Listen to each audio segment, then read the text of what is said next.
మీ ఎలాంటి వ్యాపార ప్రకటనలకైనా వెంటనే మా ఛానల్ సంప్రదించండి. నమస్తే. ప్రస్తుతం మనతో పాటు ప్రముఖ ఆధ్యాత్మికవేత్త, జ్యోతిష్య వాస్తు పండితులు, లలితాదేవి ఉపాసకులు బ్రహ్మశ్రీ నానాజీ పట్నాయక్ గారు ఉన్నారు. గురువుగారితో మాట్లాడదాం.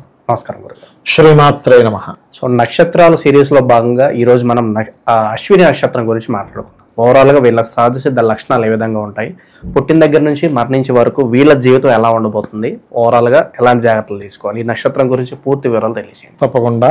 మనం అశ్విని నక్షత్రం అనేటువంటిది కేతువు యొక్క నక్షత్రం. దీని గురించి పూర్తి వివరాలు చెప్తుంది నేనైనప్పటికీ కూడా చెప్పిస్తుంది సాక్షాత్ లలిత అమ్మవారిగా భావిస్తూ, అశ్విని నక్షత్రంలో ఎవరైనా జన్మించారు అంటే అశ్వము అంటే వీళ్ళకి ఏదో స్లోగా చేయడం, నిదానంగా చేయడం అలాంటివి ఇంట్రెస్ట్ ఉంటుంది. ఎవరైనా స్లోగా చేస్తున్నారో వీళ్ళకి వచ్చేంత చిరాకు ఎవరికి రాదు. గుర్రంలా పరిగెట్టాలి వీళ్ళు. అలాగే ఈ అశ్విని నక్షత్రాన్ని ఎవరైనా గనక ప్రాక్టికల్గా కూడా చూడవచ్చు. వాళ్ళకి బాగా హెల్త్ ఇష్యూస్ ఉన్నాయి. అశ్విని నక్షత్రం రోజు కనుక వాళ్ళు మరలా ఒక డాక్టర్ గారిని కలిసి ఆ రోజు ఎంత సమయం వరకు అశ్విని నక్షత్రం ఉందో చూసుకొని ఆ సమయం లోపల వీళ్ళు కనుక ఏదైనా ఔషధ సేవనం కనుక చేసినట్లయితే 100% వీళ్ళ యొక్క జీవితంలో మార్పు అనేటువంటిది, అనారోగ్య సమస్యలు తొలగిపోవడం జరుగుతుంది. దట్ ఈజ్ అశ్విని నక్షత్రం. ఎందుకు అంటే అశ్విని దేవతలు డాక్టర్స్ అన్నమాట. వాళ్ళు దేవతలకే హీలర్స్, వాళ్ళు డాక్టర్స్ వాళ్ళు. కాబట్టి వాళ్ళ యొక్క అనుగ్రహం ఆ రోజు ఎవరైతే మెడిసిన్ని తీసుకుంటారో, కొన్ని ఆయుర్వేద గ్రంథాల్లో ఆయుర్వేద సంబంధించినటువంటి అంశాలలో ఈ అశ్విని నక్షత్రం రోజే కొన్ని మూలికలు తీసుకుంటారు. ఆ రోజే ఆ యొక్క ఇవి తయారు చేస్తారు. నక్షత్రానికి ఉన్నటువంటి గొప్ప బలం అది. కాకపోతే వీళ్ళకి ఏంటంటే ఎనర్జెటిక్గా ఉండాలి, ఫాస్ట్గా ఉండాలి. ఎందుకంటే ఇక్కడ కేతువు యొక్క నక్షత్రం ఇది. ఈ కేతువు యొక్క నక్షత్రం ఉంటూ మేషరాశిలో ఉంటుంది ఇది. సో ఎప్పుడైతే ఈ రకంగా అశ్విని దేవతలు వీళ్ళ యొక్క నక్షత్ర అధిపతులు అవుతారో వీళ్ళకి ఆ ఎనర్జీ లెవెల్స్ కూడా గుర్రంలాగా ఉంటుంది అని చెప్తుంటారు. ఎక్కడో ఇంకా కేతువు పోయి పాడైతే చెప్పలేము, కానీ అశ్విని నక్షత్రం అనేటువంటిది ఏదైతే ఉందో వీళ్ళు ఉన్నంత ఫాస్ట్ ఎవరు ఉండలేరు. అది ప్రధానంగా. అయితే వీళ్ళకి ఏదైనా పూజ చేసినా కూడా ఏదో నామకే వాస్తే ఏదో వేషధారణలా కాకుండా వీళ్ళు ఖచ్చితంగా మనస్ఫూర్తిగా వీళ్ళ యొక్క పూజాది కార్యక్రమాలు స్పిరిచువల్గా వెళ్ళడం కానీ, ఏదైనా ఒక సబ్జెక్ట్ విషయంలో స్పిరిచువల్గా వెళ్ళడం కానీ, అంటే అది దైవంగా భావిస్తూ చేయడం అనేటువంటిది వీళ్ళ యొక్క గొప్ప లక్షణము చూసుకున్నట్లయితే అశ్విని నక్షత్రం వారి యొక్క లక్షణం. అలాగే మరొక విషయం ఏంటంటే ఇక్కడ అశ్విని నక్షత్రానికి మెడికల్ రంగాల్లో ఉండేటువంటి వారికి చాలా బాగుంటుంది. ఎందుకంటే వీళ్ళ పంచమ స్థానాధిపతి ఈ నక్షత్రం నుంచి చూసుకుంటే రవి అవుతాడు. కాబట్టి మీరు కనుక ఎనీ అశ్విని నక్షత్ర పీపుల్ యొక్క సంతానం కనుక చూసుకున్నట్లయితే ఎక్కడా కూడా తగ్గకుండా డిగ్నిఫైడ్గా ఉండాలనేటువంటి లక్షణాలు ఎక్కువగా ఉంటాయి వారికి చూసుకున్నట్లయితే. అలాగే ఏదైనా గృహ సంబంధించిన, కన్స్ట్రక్షన్ రిలేటెడ్ సంబంధించిన, ఫైనాన్స్ రిలేటెడ్ సంబంధించిన ఇట్లాంటి వాటిల్లో బాగా రాణించడం అనేటువంటిది వీరికి ఉంటుంది. Software related, chemical related, medical related, healing related. ఇప్పుడు చూడండి, మెడికల్లో కొంతమంది హీల్స్ చేసేవాళ్ళు ఉంటారు.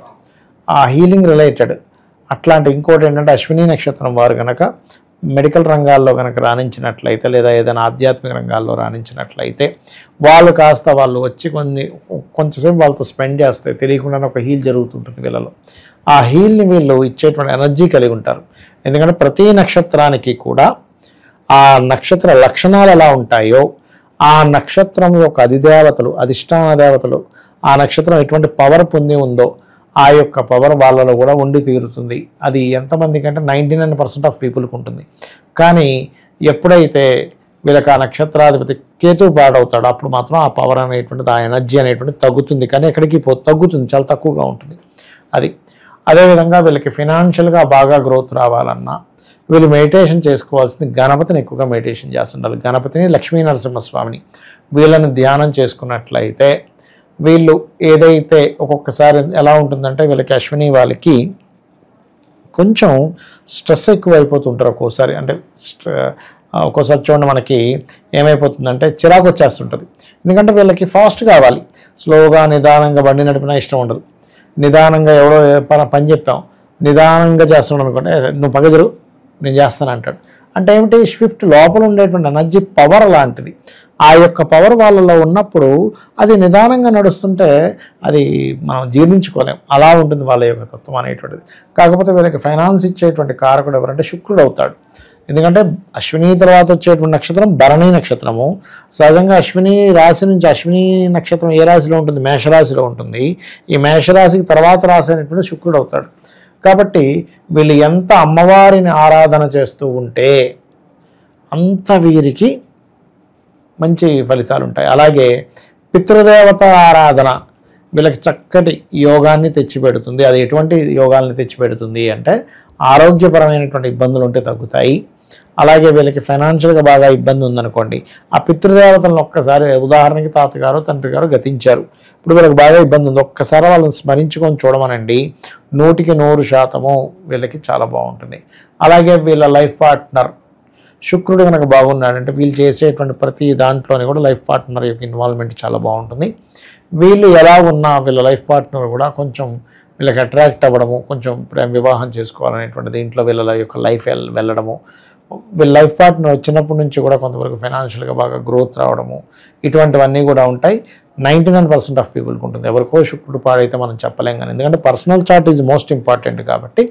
వీనస్ పాడైతే మనం చెప్పలేం కానీ వీనస్ బాగున్నాడు అనుకోండి వీళ్ళ జన్మజాతకంలో, ఖచ్చితంగా వీళ్ళ లైఫ్ పార్ట్నర్తో వీళ్ళకు ఉండేటువంటి బెనిఫిట్స్ కానీ వాళ్ళు సపోర్ట్ చేయడం కానీ ఇవి 100% ఉంటాయి. అలాగే వీళ్ళకి ఏదైనా ఒక మాట మాట్లాడితే అది స్త్రీ కావచ్చు పురుషుడు కావచ్చు, అవతల వాళ్ళని నొప్పించకుండా జాగ్రత్తగా చెప్దాము, చాలా జాగ్రత్తగా కమ్యూనికేట్ చేద్దాం అనేటువంటిది ఉంటుంది.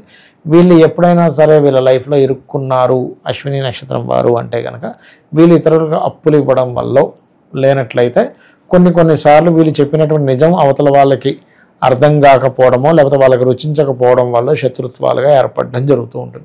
అంటే మనం సత్యం చెప్తాము కానీ అవతల వాడికి అది రుచించాలని రూల్ ఏం లేదు, అవతల వాడి అది ఎక్స్పెక్టేషన్స్లో ఉంటాడు. వీళ్ళు ఏంటంటే ఉన్నది ఫ్రాంక్, ఇది ఇలా ఉందండి, ఇది మీ ఇష్టం అనేసామనుకోండి, అప్పుడు ఏమవుతుంది, అవతల వాడికి అది సత్యాన్ని తెలుసుకోవాలి, నాకు సత్యమే కావాలనుకునేవాడు హ్యాపీ ఫీల్ అవుతాడు. కానీ అలా ఎంతమంది ఉన్నారు మనకి సొసైటీలో? 1% కూడా లేరు. 99% వాళ్ళకి ఏంటంటే అసత్యం అంటే ఫస్ట్ వాడు అంటే సత్యంలో కాకుండా ఇల్యూజన్లో బతుకుతుంటారు 99% ఆఫ్ పీపుల్. బాబు నీకు ₹1,00,000 డబ్బులు వచ్చేస్తాయి, నీకు పెద్ద బంగ్లా కొనేసుకుంటావు, నీకేంటి అంత ఇది వచ్చేస్తుంది అనగా ఆహా నిజమే అనుకుంటారు. నిజంగా యాక్చువల్ దీంట్లో ఉంటారు. కానీ అశ్విని వాళ్ళు ఏంటంటే సత్యం చెప్పేద్దాం ఏదైతే అదైంది అని అనుకోవడం వల్ల కొంతమంది శత్రుత్వాలు ఏర్పడుతూ ఉంటాయి. మనసు చాలా సున్నితంగా ఉంటుంది అశ్విని నక్షత్రం వారికి చూసుకున్నట్లయితే. అలాగే వీళ్ళు చదువుకునేటువంటి సమయంలో కూడా కొంత వేరే ప్రాంతానికి వెళ్ళి చదువుకోవడము, కొంచెం ప్లేస్ ఆఫ్ చేంజ్ అవ్వడము, ఇటువంటివి కాస్త ఎక్కువగా ఉంటూ ఉంటాయి. వీళ్ళు ఏదైనా పూజ చేశారంటే మనసు పెట్టి, అంటే మనసులో ఆ ఫీల్ అనేటువంటిది ఎక్కువగా ఉంటుంది స్పిరిచువల్ రిలేటెడ్ వాటిల్లో చూసుకున్నట్లయితే. అలాగే మరొక విషయం ఏంటంటే ఇక్కడ కొంచెం అశ్విని నక్షత్రం వాళ్ళు మీరు కనుక గమనించినట్లయితే ఎక్కడో తల్లిగారితో ఒక ఎడబాటు, దూరంగా ఉండడం అనుకోండి, చిన్న డిస్ప్యూట్స్ అనుకోండి, లేనట్లయితే ఈ రకమైనటువంటి లక్షణాలు వీళ్ళని వెంటాడుతూ ఉంటాయి అశ్విని వాళ్ళకి కనుక చూసుకున్నట్లయితే. అలాగే మరొక విషయం ఏంటంటే ఎట్టి పరిస్థితుల్లో వీరు బుధవారాలు అగ్రిమెంట్స్ కానీ ఎవరితోనైనా ఏదైనా అప్పులు ఇవ్వడం తీసుకోవడం కానీ, బంధువర్గంలో వారితో అప్పు సంబంధించిన షేర్ చేసుకోవడం కానీ మంచిది కాదు అనేటువంటిది చాలా స్పష్టంగా చూపిస్తుంది. లాజికల్గా బాగా ఆలోచించగలుగుతారు, డిగ్నిఫైడ్గా ఆలోచించగలుగుతారు. ఒక ఫ్రెండ్షిప్ చేశారంటే వీళ్ళు అవతల వాళ్ళకి అపారమైనటువంటి గౌరవాన్ని ఇవ్వగలుగుతారు ఫ్రెండ్షిప్లో. అంతేగాని సరే వాడిని ఏదో వాడేసుకుందాము, వాడు మనకి ఫ్రెండ్ అయ్యాడుగా వీడిని ఎలా నాకేయాలనేటువంటి లక్షణాలు వీళ్ళకి ఉండవు. ఇవాళ రేపు చూడండి బయట ఎలా ఉంటుంది పరిస్థితి, వాడిని ఏదో ఒకటి మనం దొరికాడు కదా వీడిని మనం ఏదో చేసేద్దాం అనేటువంటిది ఉండదు. ఒక లవ్ చేశారంటే ఆ లవ్లో కూడా నిజాయితీ ఉంటుంది అశ్విని నక్షత్రం వాటికి. అంతేగాని వీడిని కాకుండా ఇంకొక వేరే వాళ్ళని కూడా చూసుకుందాంలే, టైము వీరితో పెద్ద ఉపయోగం లేదు కాబట్టి వీడిని వదిలేద్దాం అనేటువంటి లక్షణం అశ్విని వాళ్ళకు ఉండదండి. 99% ఆఫ్ పీపుల్కి ఉండదు. ఎవరికో సన్ పాడైతే మనం చెప్పలేము, ఎప్పుడు సూర్యభగవానుడు పాడేయడం నీతి నిజాయితీ ఏముండవు, ఏదో డబ్బా కొట్టేసుకుంటూ బతికేస్తుంటారు. అలా సన్ కనుక బాగున్నాడు ఎక్కడా పాడవలేదంటే వీళ్ళు అవతల వాళ్ళని ప్రేమించారంటే అదొక ఆరాధనా భావంతో ప్రేమిస్తారు, ఎమోషన్గా ప్రేమిస్తారు. ఎందుకంటే ఈ నక్షత్రానికి అధిపతి కేతువైనప్పటికీ అది చంద్రుడు కనెక్టివిటీ ఉంది కాబట్టి ఒక స్పిరిచువల్గా పూర్వజన్మలో ఏదో బంధం ఫీల్ అవుతూ ఆ బంధాన్ని మనం ఇప్పుడు కంటిన్యూ చేస్తున్నాం అన్నట్టుగా, అది ఎక్స్ట్రా మ్యారిటల్ రిలేషన్ అయినా కూడా వాళ్ళు అలాగే ఫీల్ అవుతారు. అంతేగాని ఏదో సెక్స్ కోసం మనం ఏదో అట్రాక్ట్ అయిపోయాం అలా కాకుండా బాగోగులు చూసుకోవడం అని నేను చాలామంది చూసాను. ఎక్స్ట్రా మ్యారిటల్ లైఫ్ ఉన్నటువంటి అశ్విని నక్షత్రం వాళ్ళు, అంటే అందరికీ ఉండాలని నేను చెప్పట్లేదు, మీరు అర్థం చేసుకోండి కాన్సెప్ట్. ప్యూర్గా వివాహం ముందు అంటే వివాహం అవ్వకముందు ఎటువంటి వివాహం కాలేదు, ఫస్ట్ టైం లవ్ చేసినా, లేదా ఒక్కొక్కసారి కొన్ని బలహీన క్షణాల్లో కొంతమంది అట్రాక్ట్ అయిపోయినా వాళ్ళు దాన్ని చాలా ప్యూర్గా తీసుకెళ్తారు, చాలా ఓపెన్గా తీసుకెళ్తారు. అంతేగాని వీళ్ళు ఒకరితో మోసం చేసేసి ఇంకొకరిని ఏదో చేయండి, ఒకవేళ వాళ్ళు నచ్చలేదు పూర్తిగా కట్ చేస్తారు, కట్ చేసి మళ్ళీ కావాలంటే ఇంకొకరిని వాళ్ళ లైఫ్లోకి తీసుకుంటారు. కానీ మోసం చేయడం అనేటువంటిది వీళ్ళకి ఉండదు. బికాజ్ ఆఫ్ స్పిరిచువల్ పాపము పుణ్యము వీళ్ళకి ఎక్కువగా ఉంటాయి చెప్పాలంటే. అలాగే సొసైటీతో ఉండేటువంటిది ఎక్కువగా లవ్ ఎక్కువ ఎక్స్పెక్ట్ చేస్తారు వీళ్ళు. అయితే అశ్విని కంటే భరణి కొంచెం ఎక్కువ ఎక్స్పెక్ట్ చేస్తారు. కాకపోతే అశ్విని వాళ్ళు ఏంటంటే వీళ్ళు సొసైటీతో ప్రేమగా ఉండాలనుకుంటారు, కానీ సొసైటీ వీళ్ళతో ఏమైపోతుందంటే ఎక్కడో కట్ అయిపోతూ ఉంటుంది. బికాజ్ ఆఫ్ కేతు ఏంటంటే లైఫ్లో ఒక రకమైనటువంటి లైఫ్ని చూసి ఇవన్నీ కాదు, నేను నా దీంట్లో ఉండడమే కరెక్ట్ అనేటువంటి ఒక దీంట్లోకి వెళ్ళిపోతుంది లైఫ్. ఒక 30, 40, 50 అలా గడుస్తూ ఉన్నా కొద్దీ. ఎందుకంటే చంద్రుడు కదా, చంద్రుడు ఎమోషన్స్కి కారకుడు.